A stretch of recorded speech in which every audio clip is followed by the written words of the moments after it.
São duas palavras, eu diria. Primeiro, a palavra informação. E depois a palavra precaução.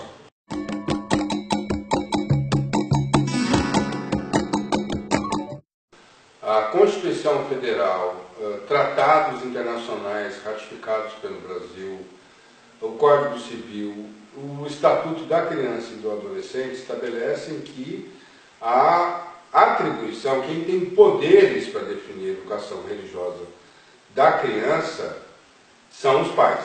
É que, ora, a legislação utiliza a expressão os pais ou representantes legais, ora, a legislação utiliza a expressão o pai e a mãe. Por cautela, eu recomendo que, no caso de liturgias mais complexas, como Bori ou iniciação, seja pedida a declaração do pai e da mãe. Essa declaração, ela deve mencionar que, por decisão dos pais, aquela criança, ou seja, a pessoa que tem de 0 a 12 anos, ou adolescente, ou seja, de 12 a 18, é que o adolescente tem um pouco mais de autonomia. Mas no caso da criança, a declaração primeiro tem que prever que a criança ficará por um período determinado, de X dias, do dia tal ao dia qual, sendo submetida a rituais religiosos de iniciação, que implicam a utilização de indumentária, que implicam o corte de cabelo, que implicam a escarificação religiosa, que implicam a permanência dela dentro do templo religioso, sempre com acesso dos pais. O que não pode acontecer é uma criança ficar um tempo e não poder os pais, mesmo que não sejam da religião, ter acesso. Esse acesso dos pais é fundamental para não se dizer que a criança foi submetida a cárcere privado.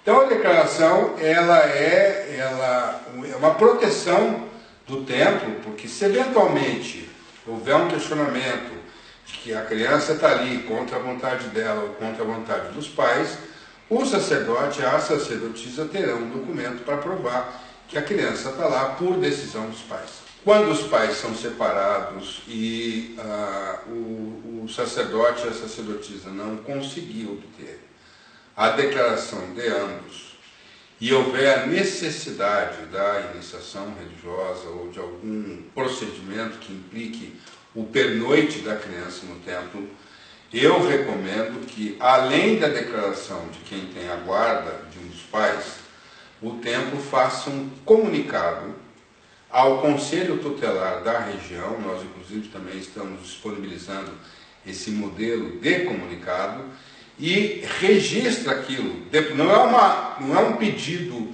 de autorização para o Conselho Tutelar, é um comunicado do templo para o Conselho Tutelar da região de que aquela criança, por decisão dos pais, está frequentando uma liturgia, um ritual mais complexo, como um Bori ou mesmo iniciação. As escarificações que a gente no Candomblé e na Umbanda conhece como curas, não é? Elas são absolutamente superficiais, são feitas sempre com muita asepsia, com muito cuidado, não é? E elas são muito menos invasivas do que a circuncisão, por exemplo, que os judeus têm na circuncisão de crianças, né, de bebês, um dogma absolutamente importante. São muito menos invasivas do que o furo na orelha, não é? Agora, a declaração faz menção à escarificação. O que é importante nós frisarmos aqui, para que as pessoas saibam, é que a declaração fazendo menção às curas ou à escarificação não impede, isso que é importante, não impede de, se amanhã, não é, a família ou a própria criança, etc., resolver reclamar daquilo, isso pode se tornar um problema. Como nós sabemos que as curas são um dogma importante na estrutura doutrinária, litúrgica do Candomblé e também da Umbanda, ok, põe-se na declaração e explica-se que isso tem, e inclusive a declaração menciona que aquilo tem um nível de profundidade, tem um nível de superficialidade visível, não é? Mas eu preciso, como advogado, eu preciso advertir as pessoas de que se puderem não fazer, se puderem evitar, é melhor.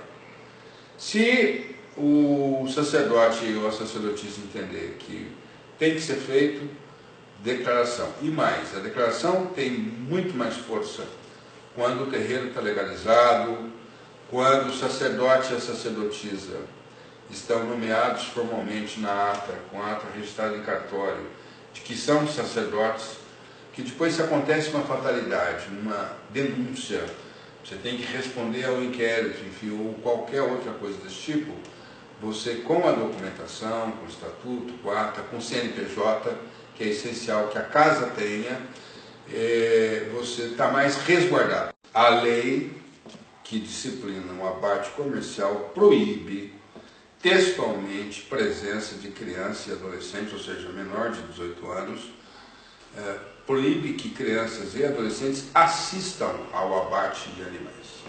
Não há uma proibição específica para o abate religioso, mas como a lei que disciplina o abate comercial tem essa proibição, eu entendo que isso deve ser aplicado e defendo que seja aplicado também a crianças.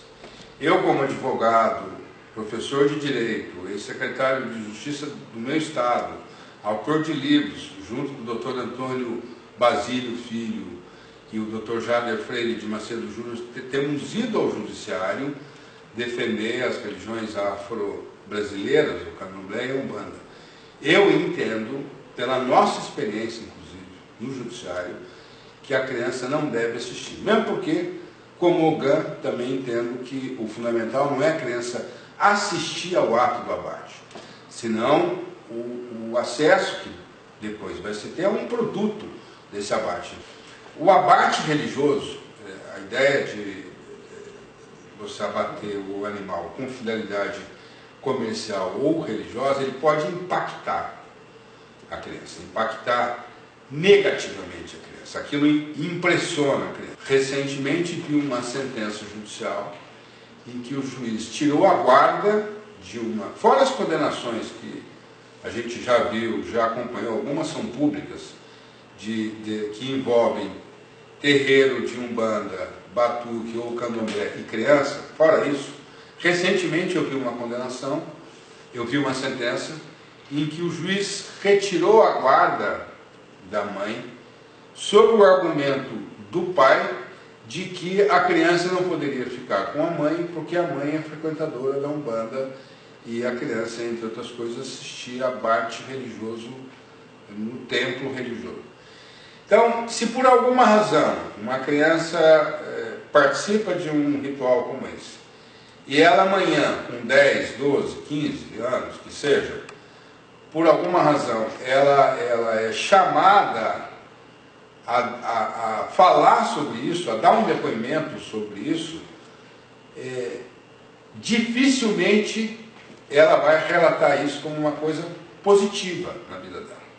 É por isso que a legislação entende que os atos que são, ou imagens, fatos, informações, que sejam capazes de criar alguma espécie de desconforto emocional, de, digamos assim, choque emocional para a criança, ela tem que ser protegida disso.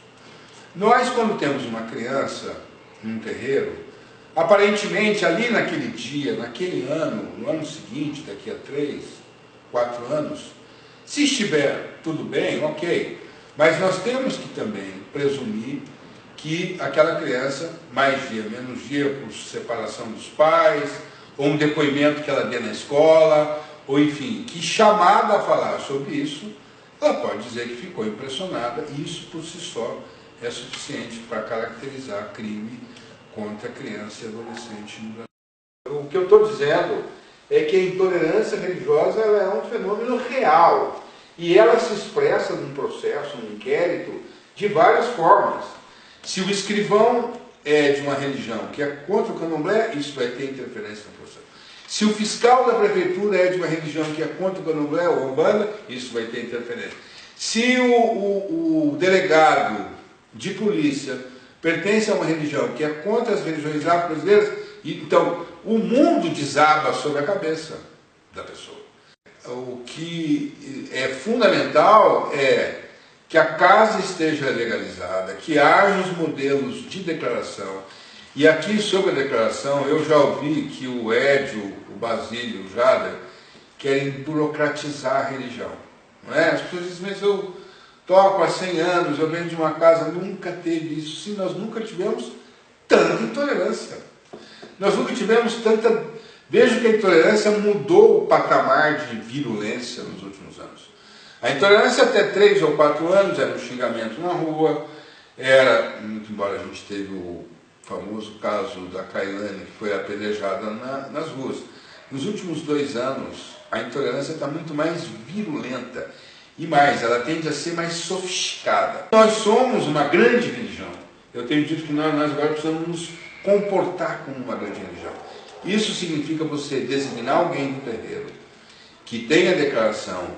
Chegou uma criança, é alguma coisa urgente, 5 minutinhos, 5 minutinhos antes, preenche aquilo, os pais assinam aquilo, deposita aquilo, tem que ficar a vida inteira lá. Porque se surgir uma reclamação daqui a 5 anos, o documento ainda vale. Daqui a 10 anos, o documento está lá. Cautela. É a palavra-chave essa.